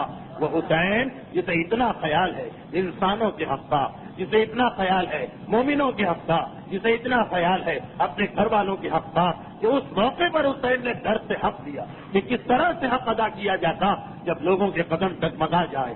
سب سے مشکل ترین موقع کربلا کے میدان میں اسی کو تو کہا جا سکتا کہ جس موقع پر ہم یہ دیکھتے ہیں کہ شہزادی فاطمہ حسین کے مصائب پڑھنے والے کو یہ پیغام بھجواتی ہے کہ اے میرے بیٹے کے غم کا بیان پڑھنے والے، جب میرے بیٹے کی مصیبتوں کو پڑھنا تو میرے بیٹے کی رخصتی کو ضرور پڑھنا، اس لیے کہ فاطمہ کے لیے بھی سب سے مشکل موقع ہے کہ میرا لال جسے میں نے چپکیاں پیس پیس کے پالا ہے مقتل کی جانب جا رہا ہے، اور فاطمہ ہی نہیں اہل بیت کے پورے گھرانے کا سب سے بڑا امتحان یہی ہے۔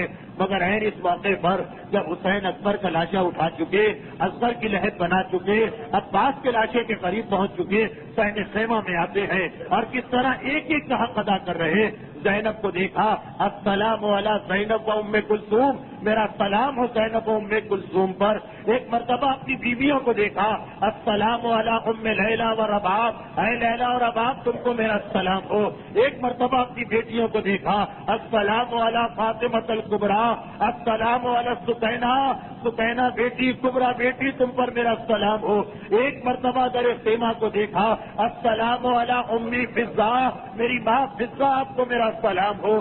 صحن خیمہ میں نگاہ پڑی، میرے اصحاب کی بیوائیں، میرے اصحاب کی مائیں کھڑی ہیں۔ ایک مرتبہ کہا، السلام علی اللہ قتل اولادہن وازواجہن فی نصرتی، میرا سلام ان بیویوں پر جن کے شوہر اور بیٹے میری مدد کرتے ہوئے مارے گئے۔ اور آخری سلام کس کو بھیجا؟ زینب بہن ذرا میرے ساتھ سجاد کے خیمے میں چلنا۔ بہن حیران ہوئی، بھیا سجاد کا خیمہ سامنے ہے، مجھے کیوں لے جا رہے؟ کہا کہ اس وقت ایسی حالت ہے کہ جوان بیٹا بوڑھے باپ کو دیکھے گا تو لپٹ جائے گا، کوئی تو ہو جو بیٹے کو باپ سے علیحدہ کرے مولا۔ جب بیٹا باپ سے لپٹے تو علیحدہ کرنے کے لیے زینب جیسی مہربان پھوپھی، اور جب ننھی سکینہ بابا کے لاشے سے لپٹے تو شمر کے تماچے، عمر سعد کے کوڑے ایک مرتبہ خیمے میں آئے، شانے کو ہلایا، سجاد بیٹا اس وقت اس لیے تیرے پاس آیا ہوں، کیوں آیا ہوں؟ بہنوں کو سلام کر کے بہنوں کا حق ادا کیا، بیٹیوں کو سلام کر کے بیٹیوں کا حق ادا کیا، ازواج کو سلام کر کے ان کا حق ادا کیا، اصحاب کی ماں کو سلام کر کے ان کا حق ادا کیا۔ بیٹا سجاد جب پلٹ کے مدینے جانا اور میرا کوئی شیعہ ملاقات کے لیے آئے تو کہہ دینا حسین کے شیعہ آخری وقت میں تمہارے مولا نے تمہیں سلام بھجوایا۔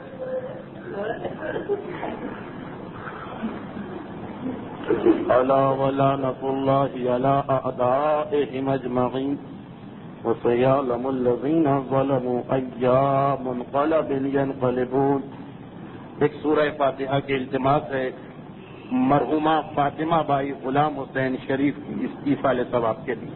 سورہ فاتحہ کی التماس ہے مرحوم کرم علی بندے علی، مرحومہ فاطمہ بائی لدگا اور مرحومہ سکینہ بائی راشد اور جملہ مرحوم مومنین و مومنات کے ایصال ثواب کے لیے۔